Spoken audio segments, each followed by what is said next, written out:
रामगढ़ का प्रसिद्ध गोलीकांड आईपीएल गोलीकांड माना जाता है, जिसके वजह से रामगढ़ की वर्तमान विधायक ममता देवी की विधायकी समाप्त हो गई है।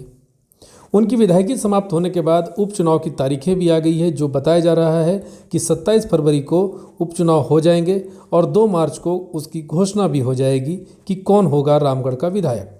इस चुनाव में आजसू और भाजपा का गठबंधन हो चुका है और यह माना जा रहा है कि इस बार पहले की तरह सुनीता चौधरी को ही आजसू की ओर से टिकट मिलेगा। अब आजसू की ओर से तो यह तय हो गया कि टिकट किसे मिलेगा, लेकिन कांग्रेस की ओर से माथापच्ची जारी है। अब देखने वाली बात यह है कि कांग्रेस के अंदर 3 ऐसे लोग हैं जो अपनी अपनी दावेदारी ठोक रहे हैं। पहली दावेदारी बजरंग महतो की है, जो खुद विधायक ममता देवी के पति हैं। लोगों का कहना है कि उन्हें टिकट मिल रही है। दूसरी ओर शांतनु मिश्रा हैं, जो बहुत पुराने कांग्रेस के कैडर रह चुके हैं। उन्हें उम्मीद है कि जिस तरह से कांग्रेस में लोकतांत्रिक व्यवस्था है, उस हिसाब से इस बार टिकट उन्हें मिलनी ही चाहिए। तीसरा जो विधायक ममता देवी के देवर हैं, उनका नाम है अमित महतो। उन्होंने भी अपनी दावेदारी पेश कर दी है। कांग्रेस में संदेह की स्थिति भी तब उत्पन्न हो गई जब लोगों ने संचालन समिति में कुछ लोगों का नाम देखा। संचालन समिति में बजरंग महतो को भी देखा गया है और शांतनु मिश्रा को भी देखा गया है। इन दोनों की ओर से मजबूती से दावेदारी पेश की जा रही थी और दोनों लोग क्षेत्र में अपने अपने स्तर से काम भी कर रहे हैं।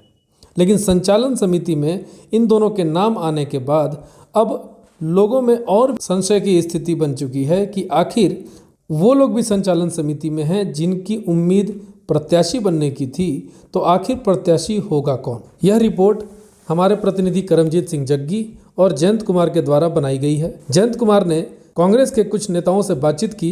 उन्होंने क्या कहा, आप खुद भी सुने।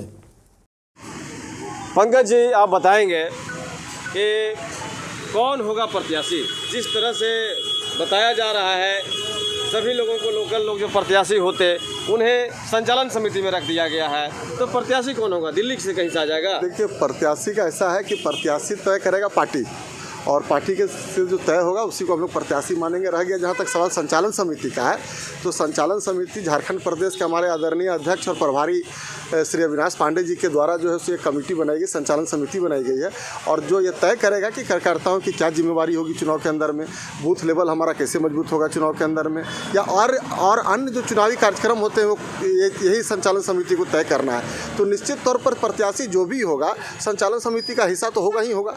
कि तमाम जो प्रत्याशी चुनाव लड़ने के लायक जो हैं आपके, सभी को संचालन समिति में रख दिया गया है। जैसे बजरंग महतो, वो भी संचालन समिति, शांतनु जी संचालन समिति, तमाम लोग जो हैं, तो कहीं राजेश ठाकुर पर सहमति नहीं बन गई है?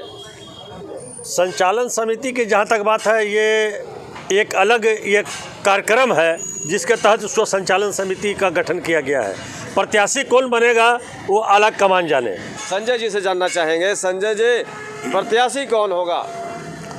देखिए, यहाँ प्रत्याशी लगभग पिछले जो मीटिंग हुआ प्रदेश का डेलीगेट, उसमें करीब करीब लगभग तय कर दिया गया है प्रत्याशी बजरंग महतो ही होंगे। चुनाव सामने है, क्या तैयारी चल रही है? तैयारी हम लोग कमर कस लिए हैं। बजरंग महतो को भारी मतों से विजय बनाना है।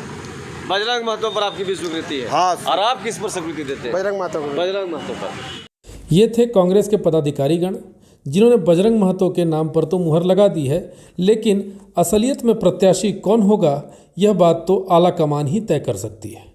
अब देखना यह है कि टिकट बजरंग महतो को मिलती है या शांतनु मिश्रा को मिलती है, क्योंकि शांतनु मिश्रा भी अपनी कोशिश में लगे हैं कि टिकट उन्हें मिल जाए और बजरंग महतो भी क्षेत्र का दौरा कर रहे हैं।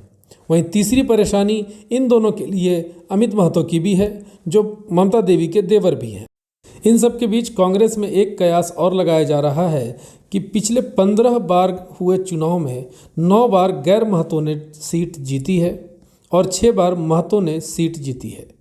अब देखना यह है कि इस बार भी किसी महतो को ही टिकट मिलती है या फिर गैर महतो को टिकट मिलती है। अगर किसी गैर महतो को कांग्रेस ने टिकट दिया तो उसमें शांतनु मिश्रा बाजी मार सकते हैं। वहीं अगर महतो टिकट की बात आती है तो उसमें भी बजरंग महतो और अमित महतो 2 नाम आ रहे हैं। अब देखना यह है कि कांग्रेस क्या फैसला लेती है और आने वाले दिनों में रामगढ़ की राजनीति कौन सा रुख लेती है।